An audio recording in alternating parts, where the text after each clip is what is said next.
Bonjour à tous, merci de nous retrouver aujourd'hui sur cette nouvelle interview avec David Merino-Rigail de Permaterra et merci d'être à nouveau connecté au premier sommet 2023 Apiculture et Conscience sur la thématique de coopérer avec les abeilles.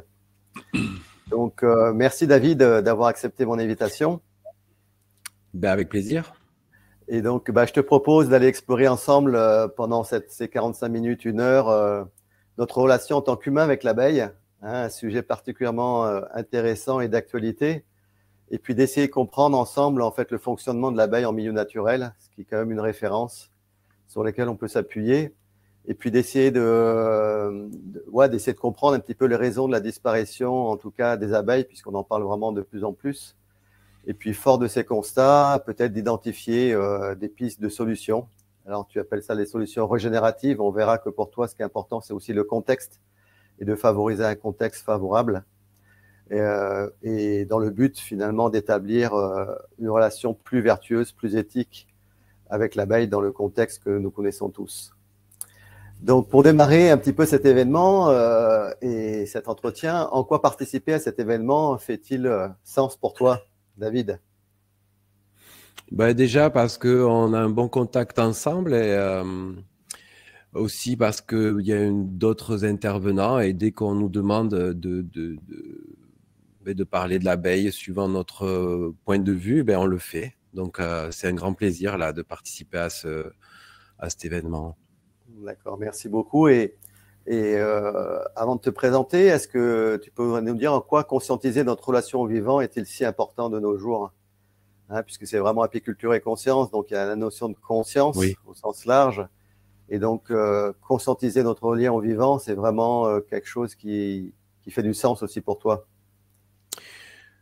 Bien sûr, bon, en fait, moi je dirais juste que être humain de nos jours, ça peut être inconfortable. C'est ce par quoi je suis passé, moi, c'est-à-dire savoir qu'on doit agir dans la société telle qu'elle est dessinée actuellement, sachant qu'il y a des gens qui sont exploités, sachant qu'on détruit la planète de façon vraiment très importante depuis un peu plus d'un siècle, sachant que tous ces dysfonctionnements, ces crises systémiques, je trouve que c'est inconfortable de participer à la société telle qu'on nous le propose de façon, disons, générale et d'être humain à la fois. Et donc, voilà, je pense que c'est important de conscientiser notre rapport au vivant plus que jamais dans ce contexte moderne. Et le fait d'être proactif là-dedans, ça permet de se sentir mieux avec soi-même et d'être connecté, comme on dit, au vivant. Hein. Mais le vivant, c'est nous aussi. Donc, voilà, c'est une sorte de reconnaissance. Et, ouais. D'accord. Et donc, pour nos auditrices et auditeurs qui ne te connaissent pas, tu es concepteur et formateur en permaculture, en agriculture régénérative et en apiculture écologique au sein de Permaterra, dont tu coordonnes les activités. Est-ce que tu pourrais résumer succinctement un petit peu ton parcours professionnel et qu'est-ce qui t'a amené à cet intérêt pour l'abeille et puis à régénérer son milieu et à t'occuper de cet organisme de formation qui est certifié Calliope, je crois? Voilà. Donc, en gros, moi, je suis né dans le pays catalan, à Perpignan, entre la mer et la montagne. Depuis enfant, je suis immergé dans ces milieux naturels, donc dans la mer, dans la montagne, dans l'eau, dans la neige. Et j'ai vécu des émotions très fortes depuis tout petit, pendant mon adolescence. Et c'est là que j'ai créé un lien fort avec, sans le savoir, de façon tout à fait naturelle, avec l'environnement local. Et disons le bonheur de se sentir un avec la nature, surtout à travers les jeux, à travers les activités à l'extérieur. Donc ça, c'est un peu la base de ma construction en tant que personne. Et puis après, jeune, j'ai fait une école supérieure de commerce parce que on me proposait de reprendre une affaire familiale qui m'intéressait pas finalement dans l'automobile. Et puis j'ai travaillé entre 20 et 30 ans, d'abord dans la filtration des eaux usées en Europe, puis dans des programmes immobiliers bioclimatiques à la fin de mes 30 ans. Et là, ça ne me suffisait pas. Comme je disais au début, je me sentais très inconfortable en tant qu'humain de participer à la société sans considérer l'ensemble du vivant. Et là, donc, je me suis retiré pendant 3 ans de la société. J'ai commencé à jardiner, alors que je ne suis pas agriculteur à la base. J'ai commencé à m'occuper des abeilles, puis progressivement à rencontrer du monde. C'est là que j'ai rencontré le concept de permaculture qui m'a vraiment percuté par son approche holistique. Et c'est là que j'ai commencé à travailler, donc à partir de l'âge de 30 ans. Là, j'ai 47 ans. Et depuis, ça n'arrête pas. Ma vie est très intense autour de ça. Donc, j'ai créé un premier groupe qui s'appelait Permaculture et Transition en Pays Catalan, qui a fonctionné pendant 2 ans, qui était très intéressant dans les Pyrénées-Orientales, avec des collègues vraiment très profondément impliqués dans l'écologie. Et puis, j'ai ressenti un manque de liberté parce que c'était très... j'ai ressenti un manque de liberté dans cette organisation. Et puis, on a créé une autre association qui s'appelle Permaterra depuis 10 ans. Et là, on est très actifs, donc sur 2 axes, qui sont la création d'une ferme ici au Mas-à-la-Vaille, une ferme à petite échelle, diversifiée, régénérative, qui inclut plusieurs types de cultures et d'élevage, et à la fois un centre de formation qui est certifié Calliope, à travers lequel on propose des formations qui sont complémentaires les unes des autres, qui servent à créer et à gérer une ferme, disons, profondément écologique. On peut aller même jusqu'au mot régénérative. Et voilà, donc on a toute une équipe de salariés ici, puis de formateurs et des participants qui, voilà, on est tous sur le même chemin et on essaye de faire de notre mieux pour offrir un service de meilleure qualité là-dedans. Donc, les formations peuvent être financées par des fonds personnels, mais aussi par des financeurs. Donc ça, c'est très bien aussi pour nos formateurs.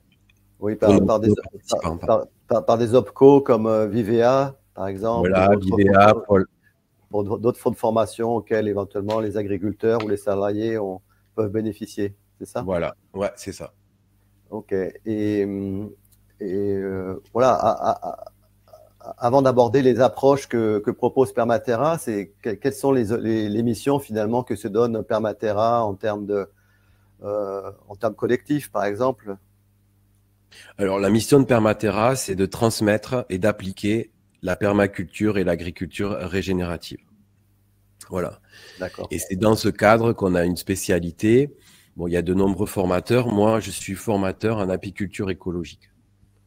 Très bien. Okay. Et quelles sont les approches globales en fait que propose Permaterra pour répondre à sa mission? Donc, tu parlais d'agriculture régénérative, de permaculture. Voilà, donc en fait, on fait une différence, nous, entre les particuliers et les professionnels agricoles. En fait, les particuliers, eux, on parle plutôt de permaculture pour les familles et les communautés, où on a une approche vraiment qui tourne autour de ces concepts et de cette méthodologie de conception d'espace. Pour les professionnels, on parle plus d'agriculture régénérative parce qu'ils ont des besoins de rentabilité, de productivité. Donc, on ne peut pas aller aussi loin que la permaculture dans le niveau de diversification au sein d'une même exploitation. Parce qu'au-delà de 2 ou 3 cultures ou élevages, un professionnel, il aura du mal à être rentable parce que ça demandera trop de main-d'œuvre.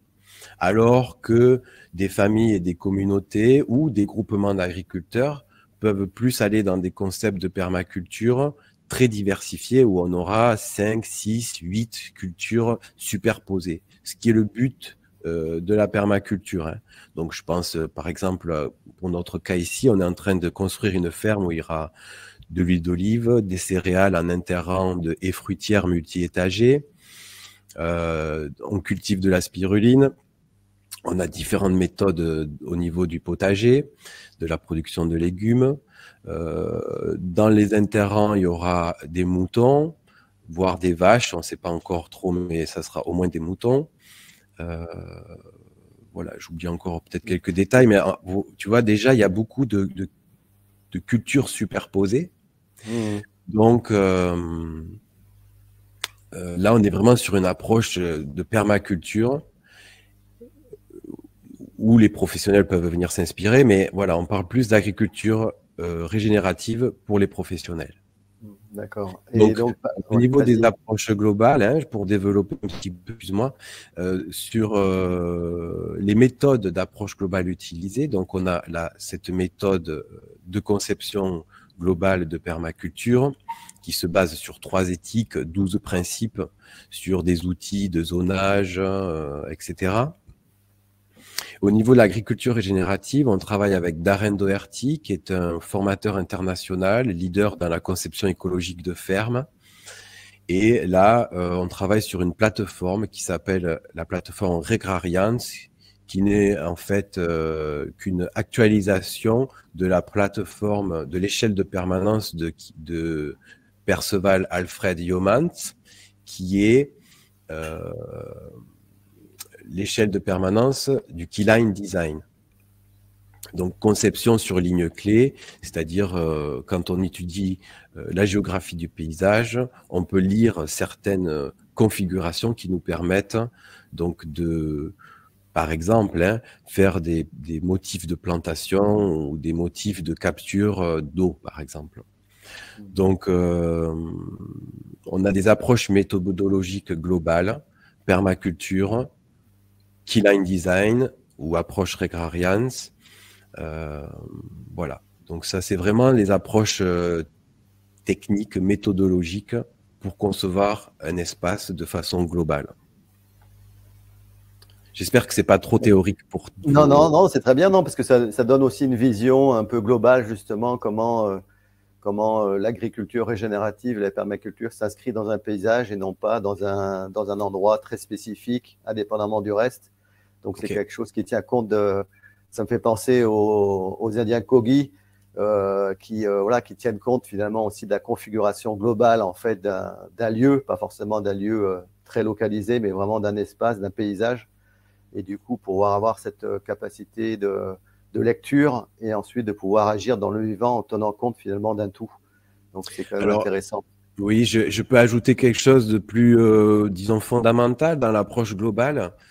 C'est donc au sein de Permaterra, donc il y a un bureau qui s'occupe de la présidence de l'association. Il y a Dominique Ferraud qui est enseignante de yoga aussi.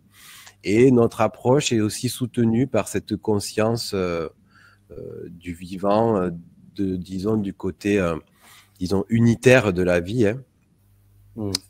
Donc c'est aussi ça une approche globale qui inclut notre individualité, et a aussi à la fois notre universalité, vraiment de façon globale, c'est-à-dire que on peut se considérer comme un humain, mais aussi on peut se considérer comme la biosphère, ou même à une échelle beaucoup plus grande comme la manifestation de la vie dans l'univers. Donc là, c'est un peu global, hein. Peut-être ça pourra perturber certains spectateurs, mais c'est vraiment ça qui nous touche, c'est reconnaître en soi qu'en réalité il n'y a pas de séparation et que nous sommes un en fait, un organisme vivant avec l'ensemble des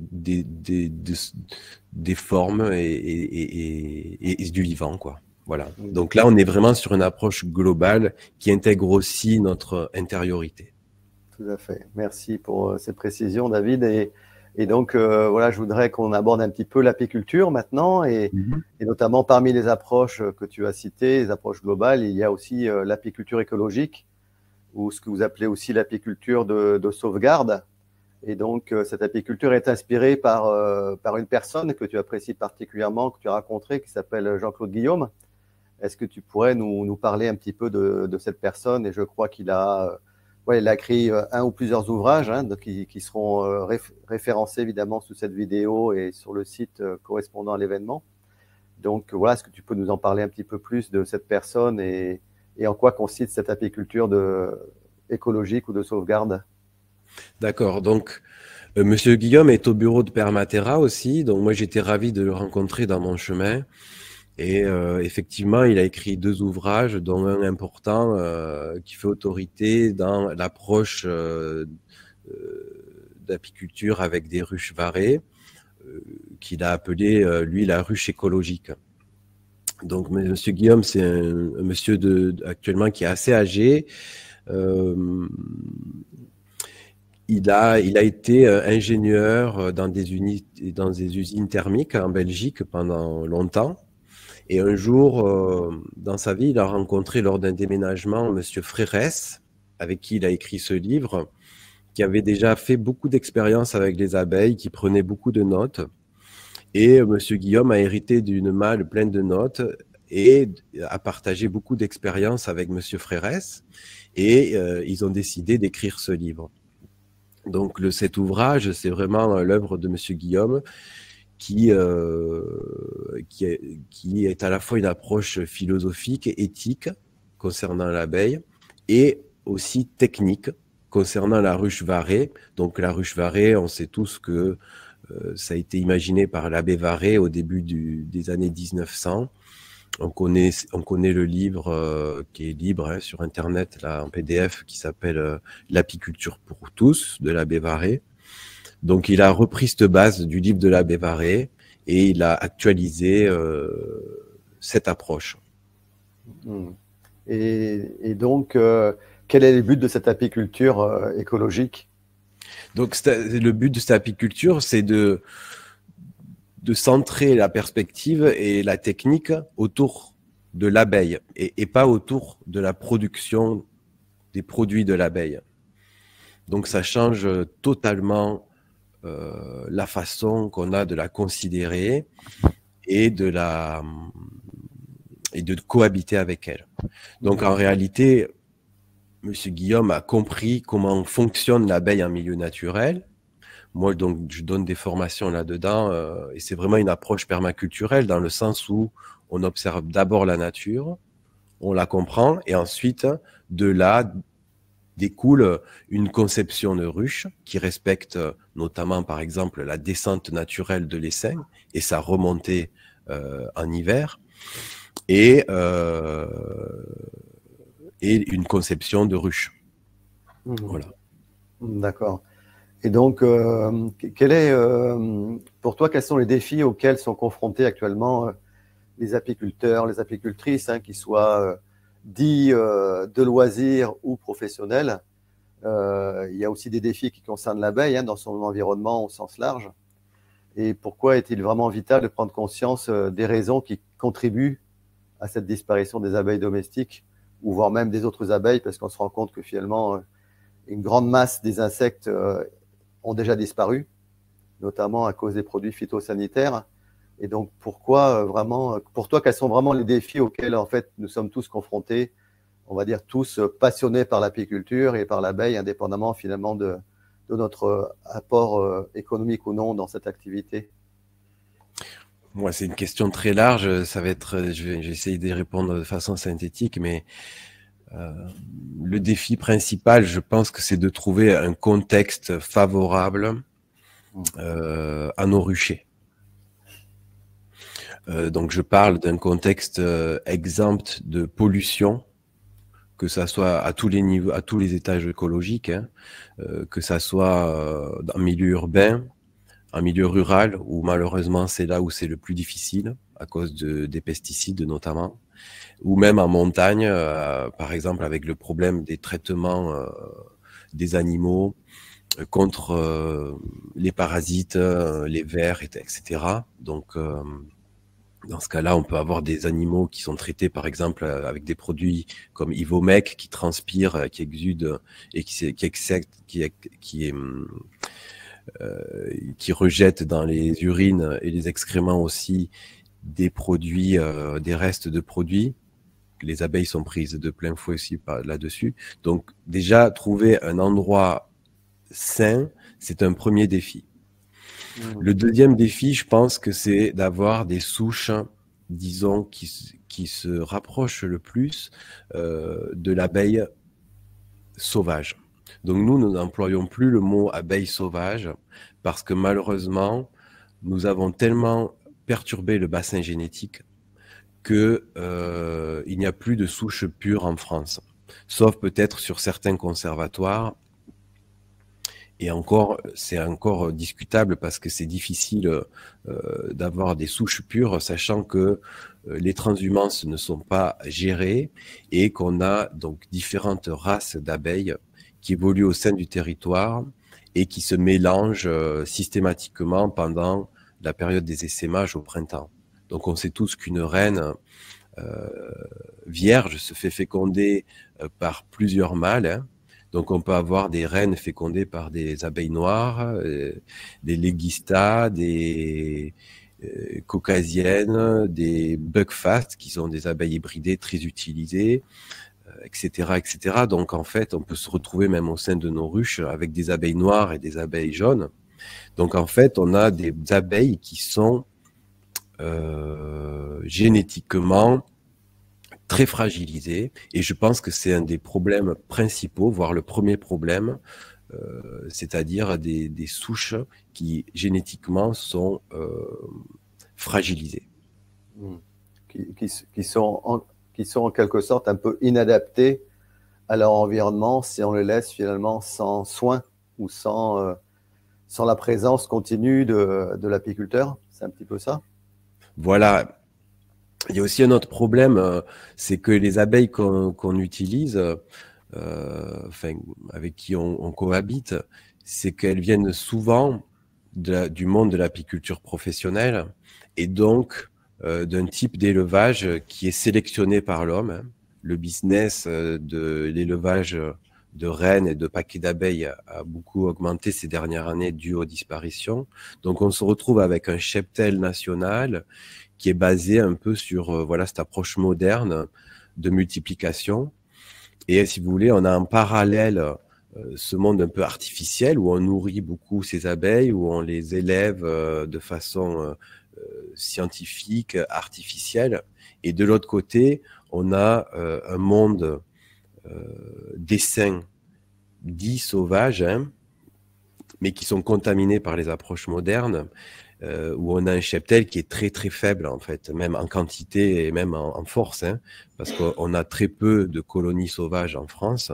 La majorité du cheptel en France est détenu donc par des professionnels ou des amateurs, dont les méthodes sont voilà sélectives, modernes. Donc ça continue à affaiblir l'abeille, et très concrètement, l'abeille n'a pas la capacité disons, de adapter son patrimoine génétique au fur et à mesure des problèmes qu'elle rencontre. Je pense notamment au problème du varroa, où l'apiculture moderne nous propose systématiquement plusieurs traitements par an, et malheureusement, l'abeille n'arrive pas à trouver des stratégies elle-même pour s'adapter à ce nouveau parasite. On connaît de nombreux apiculteurs amateurs que tu reçois sur ce sommet, mais aussi à l'étranger, ou l'exemple de Cuba, par exemple, avec une étude scientifique qui montre que l'abeille qui a été laissée à son propre sort sans traitement contre le varroa a développé des capacités de décapsuler des alvéoles et de retirer le varroa par elle-même et de refermer ses alvéoles. C'est une étude scientifique. Donc, il y a de nombreuses autres études dans ce sens. Donc voilà, ça aussi c'est un nouveau défi d'avoir des abeilles qui, malheureusement, par une approche qui est trop chimique, trop interventionniste et trop sélective, offrent des abeilles maintenant dont le patrimoine génétique est fragile. Donc oui, donc parmi les causes, pour peut-être synthétiser un petit peu les causes identifiées sur cette disparition des abeilles, donc on parle souvent de perte de biodiversité, hein, et en effet les réserves naturelles en fait en hectares, on va dire, sans produits phytosanitaires devient vraiment difficile à trouver Oui. à cause de cette toxicité environnementale quasi omniprésente. On parle aussi de pollution électromagnétique, hein, elle n'est pas forcément toujours très connue, mais elle est existante aussi. Voilà, tu l'as évoqué avec Varroa, donc les différentes pathologies, qu'elles soient liées à l'abeille ou qu'elles soient liées évidemment à d'autres prédateurs comme le frelon asiatique, qui n'était pas endémique à la France, mais qui est arrivé d'Asie. Et puis bon, voilà, et puis donc il n'y a pas de protection non plus, hein, sur le plan juridique de l'abeille, hein. J'en parlais avec plusieurs intervenants sur le fait que le statut de l'abeille n'est ni domestique ni sauvage. Donc, dans ce flou-là, il y a une difficulté à trouver en fait un statut qui pourrait la protéger de manière pérenne. Et puis ensuite, tu parles indirectement de l'apiculture d'exploitation, hein, celle qui en fait qui concerne la majorité finalement des colonies sur le territoire, hein, qui sont gérées par des apiculteurs professionnels. Et donc, en quoi pour toi cette apiculture conventionnelle, hein, celle que l'on connaît en fait habituellement et faite par les apiculteurs qui en vivent, pourquoi est-elle vraiment préjudiciable à l'abeille et en quoi finalement cette approche, elle contribue quelque part en fait à sa disparition? Et donc, quelle serait pour toi finalement une approche plus écologique, plus éthique au regard de cette apiculture conventionnelle? Je peux peut-être, pour illustrer ces propos, partager une diapo que j'utilise dans mes formations pour être un peu exhaustif et synthétique à la fois. Alors, je vais essayer de le faire. C'est possible, Vincent, là? Oui, vas-y, il Ok. n'y a pas de problème si ça fonctionne. Ok, on va essayer.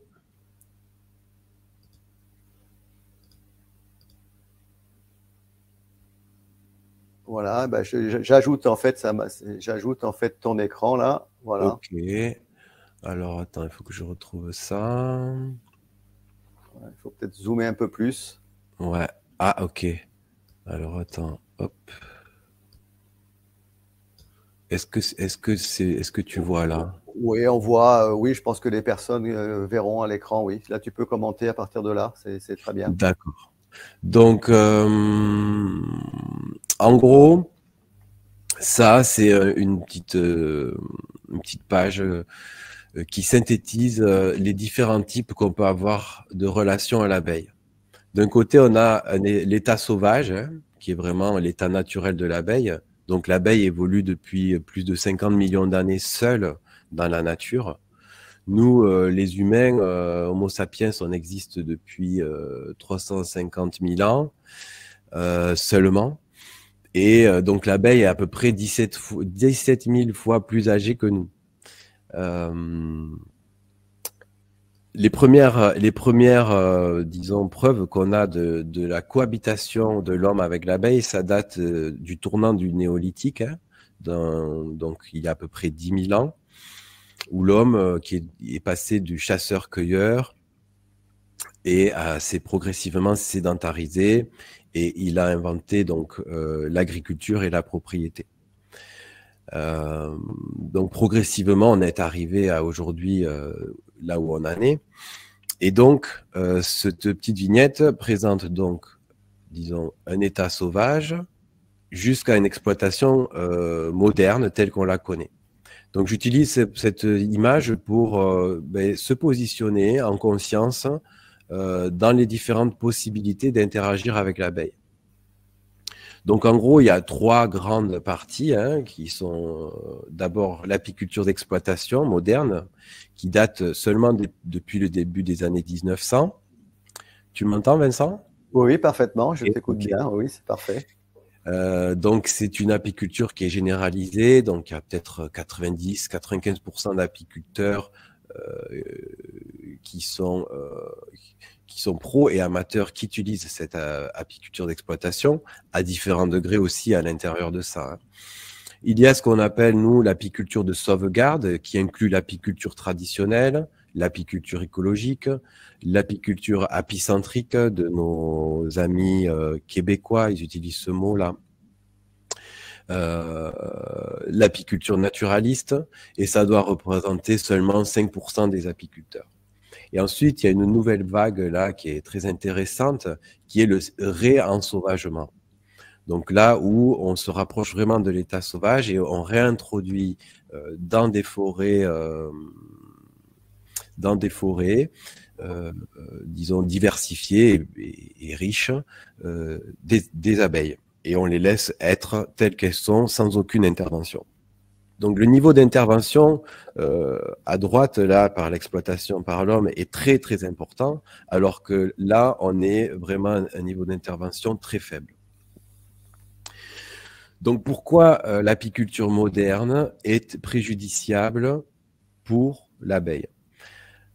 D'abord, je voudrais, à travers ces mots, ne pas juger les apiculteurs modernes. J'en connais pas mal et je les trouve très sympathiques et ils sont vraiment, disons, pour certains, vraiment passionnés par leur travail depuis très longtemps et ils ont un vrai amour pour les abeilles. Donc, il n'y a aucun jugement là-dedans. Je voudrais rester vraiment factuel. C'est pas facile, mais je crois que c'est important aussi de dire ce qu'il y a à dire sur les désavantages de l'apiculture moderne.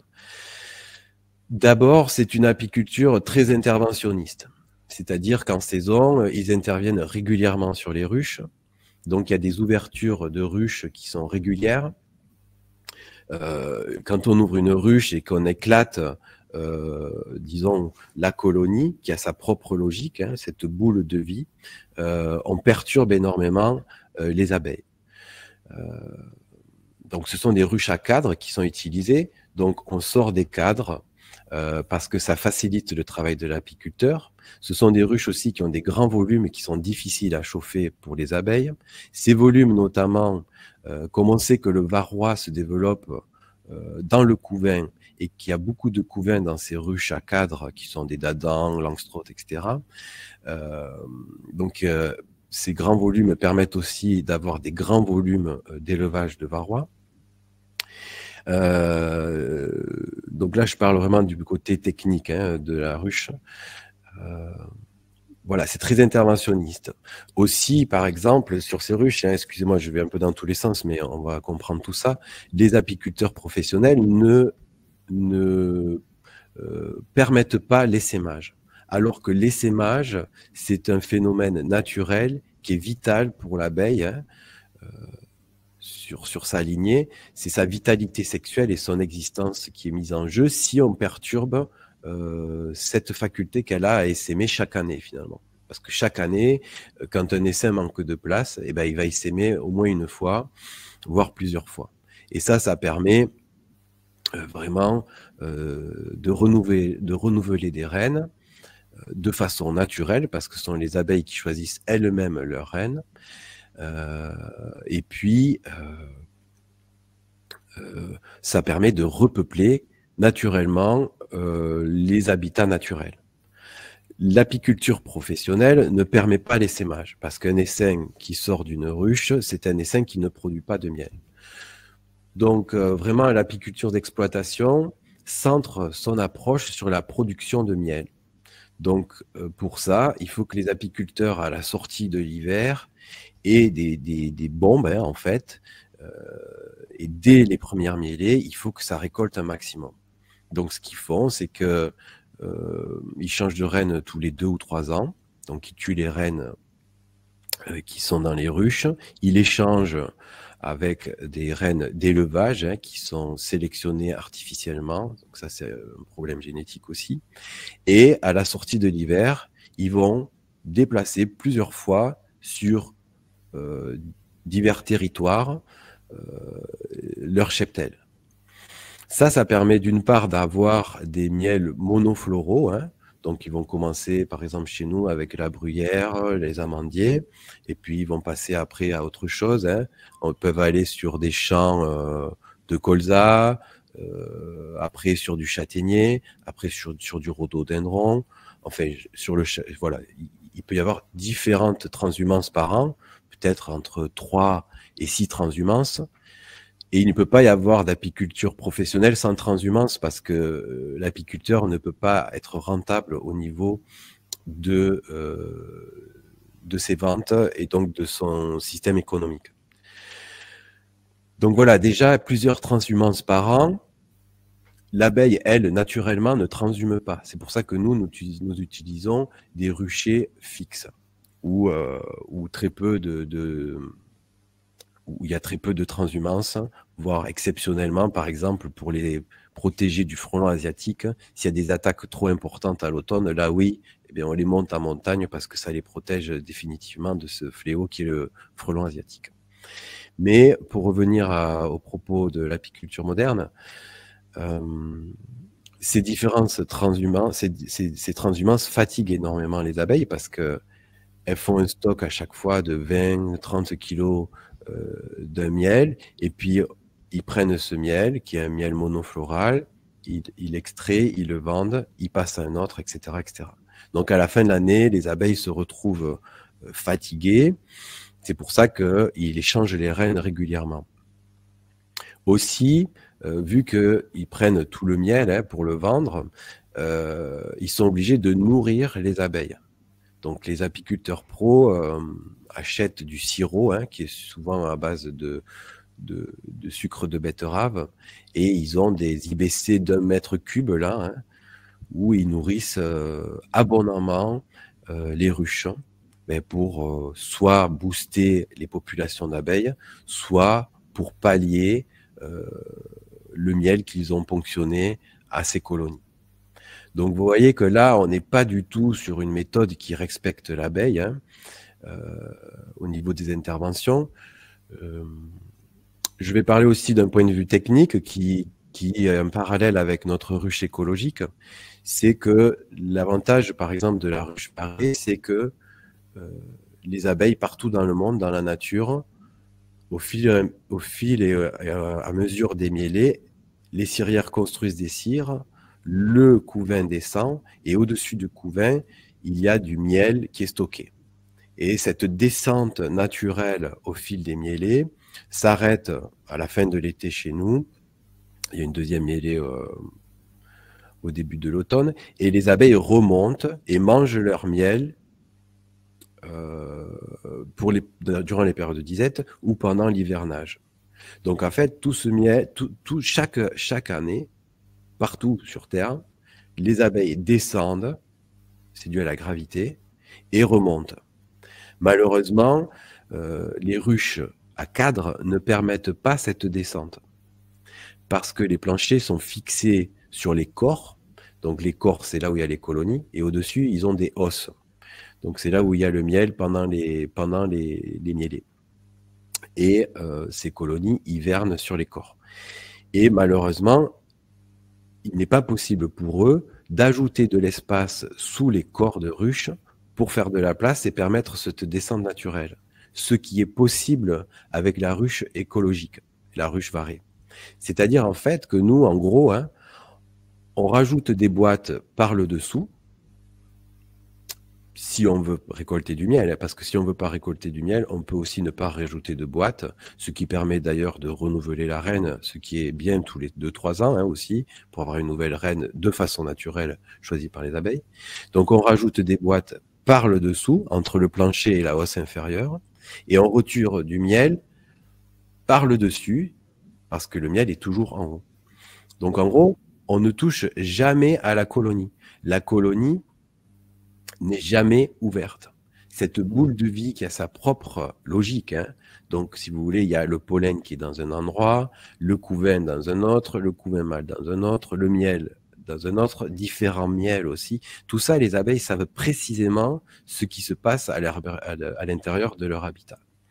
Donc chaque fois qu'on ouvre et qu'on prend un cadre d'une ruche, un cadre d'une autre, ou pour faire des manipulations, voilà, chaque fois qu'on ouvre, on crée un stress et on perturbe énormément l'abeille dans son fonctionnement. Donc nous, dans nos ruches, on ne touche jamais à cette boule, sauf exceptionnellement, et c'est possible si on veut multiplier une souche qui nous intéresse, parce que par exemple, elle développe une résistance au varroa, où là, on va aller chercher du couvain frais, par exemple, de moins de 3 jours, dans une ruche écologique.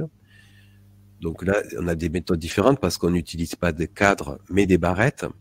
Mais on peut quand même retirer des rayons de couvain frais, de miel et de couvain operculé. Donc par exemple, avec ces 3 types de rayons, on peut créer une nouvelle abeille, un nouveau nucléi, et repartir avec une nouvelle ruche. Mais ça, disons, c'est assez rare, ce n'est pas systématique, et c'est fait de façon consciente. Donc on ouvre très rarement les colonies. D'accord. Est-ce que tu as fini avec ta diapositive ou non, pas tout à fait. Excusez-moi. D'accord, c'est juste pour savoir si on laissait toujours à l'écran ou pas. Ouais, ok. Je vais continuer. Tu peux continuer. Donc j'ai parlé bon, je parle pas de tout là, mais en gros, voilà, la ruche d'exploitation moderne et l'apiculture moderne d'exploitation, ça utilise des ruches à cadre qui sont très interventionnistes, où on a des récoltes systématiques et importantes, un nourrissement systématique, des transhumances successives, des traitements systématiques, et ça c'est vraiment un problème au niveau du varroa, parce que ça enlève à l'abeille sa capacité à trouver elle-même des stratégies d'adaptation.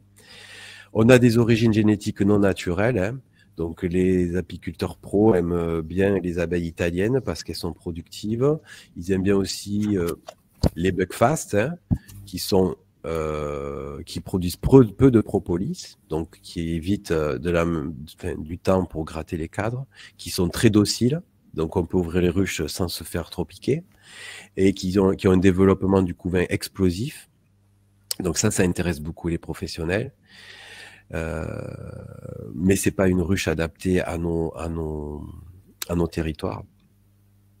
Ils ont des matériels qui sont pas adaptés, hein, donc c'est des ruches qui permettent, bon, voilà, de transhumer, qui sont plates, bien stables, avec des cadres qui facilitent leur travail, et ils font une prévention des émages. Donc ça, en gros, c'est les problèmes qui constituent, de notre point de vue, l'apiculture moderne, interventionniste, chimique, d'exploitation. Après, bon voilà, je vais peut-être pas trop développer, mais contrairement à ça, on a tout un type d'apiculture, hein, qui est apiculture sauvegarde, qui est plus ou moins intrusif aussi, où on a une approche qui est peu interventionniste, où on a peu ou pas du tout de nourrissement, c'est vraiment exceptionnel, peu ou pas de traitement, notamment sur le varroa. On essaye d'avoir des origines génétiques locales. Maintenant, on fait avec ce qu'on a parce que, le bassin génétique est vraiment trop perturbé, en fait. On a des ruches adaptées, donc ça peut être des ruches des Sunhive, ça peut être des ruches paille, des ruches tronc, qui sont d'excellentes ruches traditionnelles, hein, où on a des petits volumes qui sont vraiment adaptés aux abeilles, notamment pour passer l'hiver. On favorise les sémages aussi dans notre approche, ce qui est fondamental pour l'abeille à moyen et long terme. Et on a peu de récoltes. Donc on peut toujours récolter du miel, mais toujours dans cette notion de partage, et après que l'abeille ait, par exemple, ses 9 ou 10 kilos pour passer l'hiver. Donc si on a 20 kilos de miel, on va prendre 10-12 kilos, c'est le poids d'une hausse varée pleine de miel, et on va leur laisser 10 kilos pour passer l'hiver. Et on a aussi des ruchers sédentaires, sauf exception. Pour finir sur cette diapo, on a cette notion de réensauvagement, où en gros on utilise les ruches que je viens de citer comme des nichoirs, c'est-à-dire que on laisse totalement l'abeille être dans des habitats, sur des territoires qui sont quand même qui ont des bienlais importantes, avec des habitats de qualité, hein. C'est très difficile à trouver, et voilà. Donc cette approche de réensauvagement, ça implique d'avoir des forêts avec des trous dans les arbres, hein, Donc l'arbre et l'abeille, c'est vraiment une relation, disons, vitale entre eux. Ils ont scellé un pacte il y a des millions d'années où ben, l'arbre accueille les abeilles et l'abeille, elle, pollinise ces arbres et les plantes. Donc cette notion d'arbre, hein, je vais montrer, voilà, l'arbre à l'état sauvage, l'abeille à l'état sauvage, il y a une relation très forte avec l'arbre. Entre parenthèses, je mets en avant le travail de Francis Allais, qui a pour projet de créer, je ne sais plus combien, je crois que c'est l'équivalent de la superficie de deux départements en France, des forêts primaires. Donc, je pense que c'est je crois que c'est sur 1000 ans, hein, où on aurait des zones sacrées où on laisse vraiment la nature être, et simplement la nature, par ses successions écologiques naturelles, sans l'intervention de l'homme, vont recréer des forêts primaires et donc des arbres, notamment des arbres creux, ce qui est l'habitat naturel de l'abeille. Donc un arbre mort, c'est un arbre qui est très vivant, hein, sous le sol avec tous ces systèmes de champignons, bactéries, insectes souterrains, etc. Mais aussi dans l'arbre avec les oiseaux et les différents insectes, notamment les abeilles Apis mellifera, donc l'abeille à miel. Et voilà, donc un arbre mort, la sève circule sur le bord entre l'écorce et le tronc, et l'arbre mort dedans lui permet d'héberger des habitats. Donc il y a un lien vraiment très fort au niveau, voilà, au niveau de l'habitat, de l'abeille et de l'arbre. Voilà, bon, j'en ai dit, bon, j'ai été assez bref, mais je pense que ça représente bien la possibilité pour nous, en tant qu'humains, de se positionner ici, où c'est qu'on met le curseur dans notre relation à l'abeille.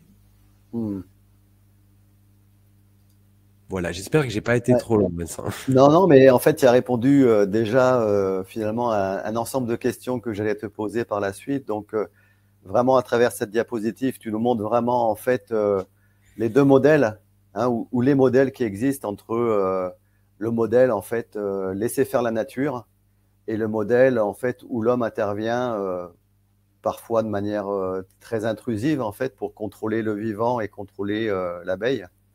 Et que entre ces deux pôles, bah, il y a toutes sortes d'apicultures qui sont possibles, hein, ce qui fait aussi la richesse de l'apiculture avec toutes ces approches. Et en même temps, en décrivant en fait ces modèles, bah, tu nous démontres par là même que voilà, ce côté intrusif en fait de l'homme dans l'approche productiviste bah, empêche finalement des mécanismes naturels de s'effectuer. Notamment, tu parles de varroa. Et on faisait état tout à l'heure d'expériences, même plus que des expériences, en fait, des constats que l'abeille est tout à fait en capacité de s'adapter à varroa dans la mesure où on la laisse tranquille.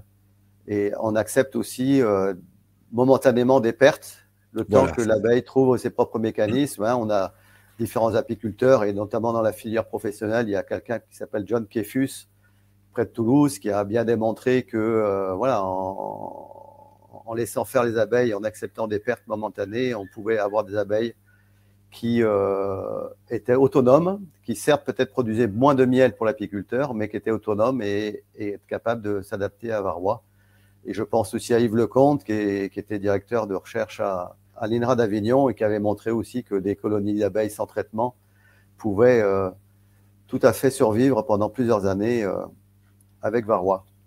C'est difficile pour des... Excusez-moi, je t'interromps, mais c'est vrai que c'est difficile pour des professionnels qui basent leurs revenus sur la production de miel d'accepter de perdre peut-être 80% de leur cheptel pour repartir sur un cheptel résistant à varroa, quoi. Ouais, c'est ce qui s'est passé dans les années 80 quand varroa est arrivé. Hein. Tout à fait. Et donc, du coup, à travers ces différents modèles, comment toi tu perçois, en fait, quels sont ton avis sur la manière de concilier une apiculteur, une relation éthique avec l'abeille et une dimension économique de l'apiculture? Parce qu'on se rend compte que finalement, on a tous la même passion de l'abeille et que voilà, nos divergences, elles viennent de l'aspect économique.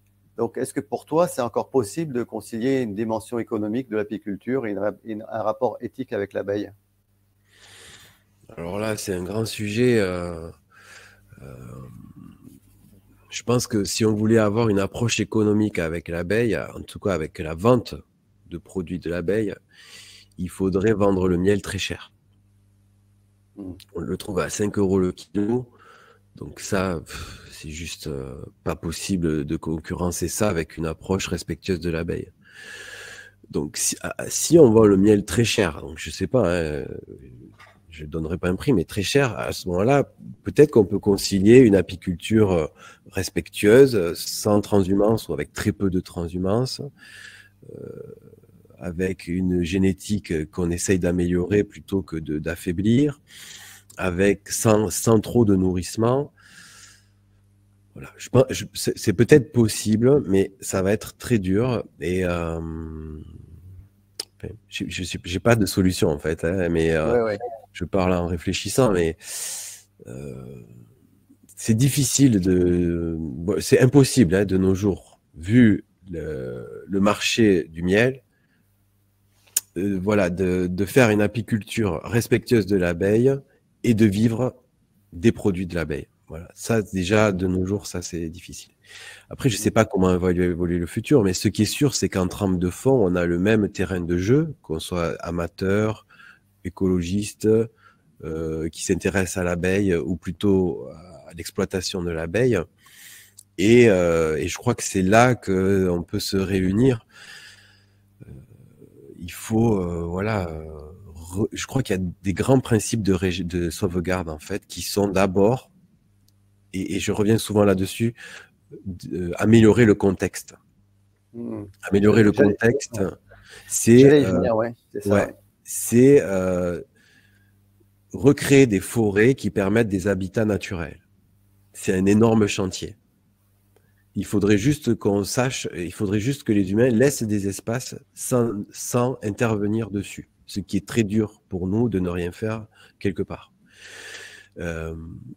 Donc régénérer des habitats naturels par des forêts, qui est l'habitat naturel des abeilles, et replanter des ressources mellifères aussi dans les espaces cultivés. Donc il faudrait que dans la nature, hein, dans le monde idéal, on ait des espaces sacrés où on ne va jamais et des espaces cultivés, exempts de toute pollution, avec des affouragements tout le long de l'année qui permettent aux abeilles de se nourrir correctement. Voilà en gros les deux grands principes de sauvegarde qu'on peut appliquer. Oui, donc ce que tu évoques, c'est vraiment dans l'approche du contexte, c'est comment mettre en place un contexte favorable pour que émergent naturellement ce que j'appellerais les forces de vie, pour qu'elles se redéploient complètement finalement sans que l'homme y mette son grain de sel. Et voilà. Comme on le voit dans l'exemple de Varroa et laisser faire la nature, l'abeille, si on laissait faire les générations d'abeilles successives, avec la notion d'épigénétique qu'on connaît maintenant, en fait, elle serait incapable finalement de trouver ses propres mécanismes d'adaptation. Et on pourrait extrapoler finalement à d'autres aspects de la vie de l'abeille. Encore faut-il être capable finalement de la laisser vivre sa vie, voire même peut-être de l'accompagner, parce qu'on est face à des défis tels en ce moment que peut-être malgré tout, la place de l'homme est nécessaire pour cette transition. Qu'est-ce que tu en penses ? Mais oui, juste par le fait d'orienter nos actions déjà sur la création d'espaces naturels sauvages, vraiment, et exempts de pollution. Là, je crois que c'est vraiment, et c'est pour ça que je reviens à Francis Allais et son travail, je crois que là, c'est vraiment le travail primordial à long terme. Hein. Je parle à l'échelle des temps géologiques, hein, ou du moins sur les 1000 ans ou 2000 ans à venir, c'est vraiment de recréer des espaces, de laisser des espaces se recréer eux-mêmes un espace naturel. Donc déjà, c'est la première chose. Après, effectivement, comme le propose toutes ces approches de réensauvagement, c'est d'installer dans ces endroits. Il existe encore des coins où on a des forêts riches. Hein. Je ne parle pas de forêts d'arbres de monoculture parce que On dit qu'on a plus de forêts que dans le siècle dernier, c'est juste, mais ce sont surtout des forêts d'exploitation où on a des champs d'arbres qui s'enchaînent, où là, il n'y a aucun intérêt pour l'abeille. Donc oui, dans ce cas-là, si on a des forêts bien diversifiées, on peut réensauvager ces endroits, c'est-à-dire mettre dans les arbres des ruchetrons, par exemple, et les laisser s'aimer dans ces endroits. Il y a plein d'associations qui font ça autour du monde, de nombreux apiculteurs, et c'est très intéressant. Donc oui, on a un rôle à jouer, évidemment. Mais j'ai envie de dire que notre rôle, il est plus de ne pas faire que de faire. C'est un peu bizarre, mais je dirais ça. D'accord. Et donc, on arrive petit à petit vers la fin de cet entretien. Et parmi les approches qui ont été abordées, il y a aussi la connaissance de soi en tant que telle, parce que voilà, j'ai une conviction profonde que en fait, la véritable transformation est d'abord intérieure avant d'être extérieure. Et donc, je crois que ça fait partie aussi de vos approches. Et en quoi ce levier de la transformation intérieure, en fait, elle est une manière finalement de pouvoir habiter le monde et habiter son propre monde finalement d'une manière différente.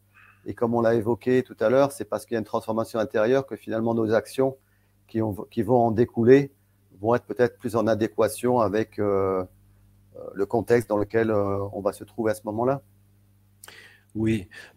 Alors, il y a une chose très singulière qui se passe quand on s'intéresse à la connaissance du soi, c'est que au plus, c'est un paradoxe un peu qui est très beau, c'est au plus on s'observe, hein, au plus on intériorise notre attention dans ce qu'on appelle l'intérieur, comme tu viens de dire, parfois même en s'asseyant simplement, hein, en observant nos fonctionnements, au plus on s'approche d'un espace à l'intérieur de nous-mêmes qui est en fait, quand on y goûte, qui est en fait un espace qui est commun à tous. Et ça, je crois que c'est en ce sens que cette transformation intérieure, entre guillemets, est si révolutionnaire, toujours entre guillemets, c'est que on va trouver au fond de soi principe vivant qui anime toute la manifestation. Et en ce sens, le découvrir, ou le redécouvrir en tout cas, ça permet d'avoir une relation différente au monde. C'est-à-dire que quand je parle d'abeilles, ce n'est plus... bien sûr, il y a une différence de forme et de nom, mais c'est un être vivant qui est fait de la même chose que moi. Et c'est bon pour tous les autres sujets, quoi, pour tous les autres humains. L'autre, c'est profondément, c'est moi aussi. Donc c'est en ce sens que voilà, la connaissance de soi, hein, c'est une notion, une perspective qui va remettre en question l'idée d'être moi et le monde, moi et la nature. On dit souvent, oui, il faut réparer la nature, comme si on était extérieur à elle, mais c'est une, comment dire, une maladresse du langage. Et nous, dans notre compréhension, ça crée des séparations. Voilà, je ne sais pas si j'ai été clair. Mais... Oui, oui, ben, en tout cas, sur cet aspect-là, on se rejoint dans une approche plutôt unitaire de la vie et dans laquelle on est nullement séparés. Et c'est une invitation à redécouvrir cette unité. Voilà, cette unité. Et voilà, juste pour conclure, quels sont les futurs projets, le projet que vous avez actuellement au sein de Permaterra en termes de sensibilisation, de formation, de promotion, plus particulièrement de l'apiculture écologique, puisque c'est un petit peu, c'est un petit peu axé sur ce sujet de l'abeille, au-delà évidemment de la permaculture et de votre actions. Quelles sont vos actions à venir là-dessus? Alors sur l'abeille, on est en train de terminer la construction de bacs d'élevage de Stratiolaelaps simitus. Donc avec notre ami commun Gilles Stillant qui nous a accompagnés sur ce projet.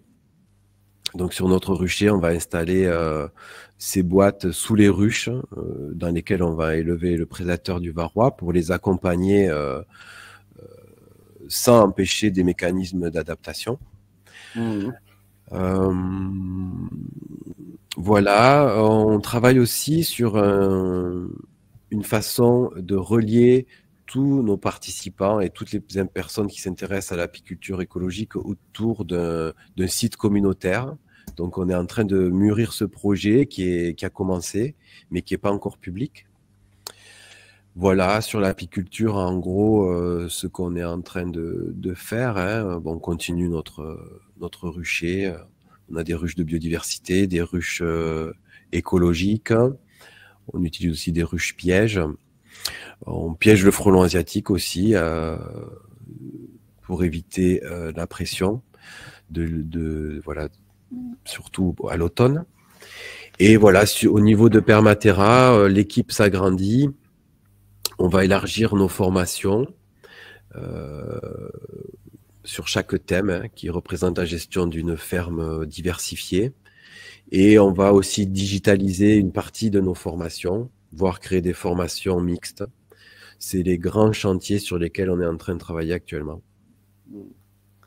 Ok, merci David. Et puis pour conclure, je te laisserai le mot de la fin. Je voudrais savoir quels sont les conseils que tu pourrais donner voilà, aux apicultrices, apiculteurs qui seraient intéressés par cette approche de l'apiculture écologique ou de sauvegarde, voilà, qui voudraient vraiment s'orienter vers une approche plus respectueuse, plus éthique dans leur propre pratique. Quels sont les conseils que tu pourrais leur donner?